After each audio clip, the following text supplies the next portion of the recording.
Tere kõigile, mina olen Melissa Mariel Korjus ja te ilmselt kõik mõtlete, et kes ma olen, kus ma olen ja miks ma siin olen, aga ma kohe näitan teile. Vastus on imelihtne. Me oleme tulnud siia Piip ja Tuut teatrimajja.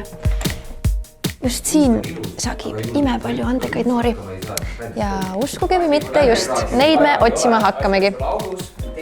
Vinge viisiks ja saatel ei saagi valssi tantsida. Andekatest noortest ei ole ega tule vist kunagi puudust, aga mina noore näitlemishuvilisena tunnen, et nende esile tõstmisest ja tunnustamisest on alati puudus.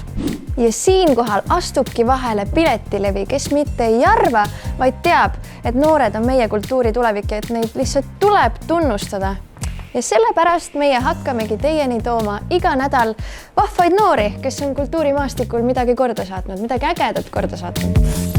Kui sina oled üks nendest noortest või tead mõnda sõpra, kelle pingutusi ei ole veel laiema publiku ette toodud, siis ole hea ja anna meile sellest teada, kirjutades kas Instagramis, Facebookis või meili teel ja meie teiega kohtume juba järgmisel nädalal. Tšau!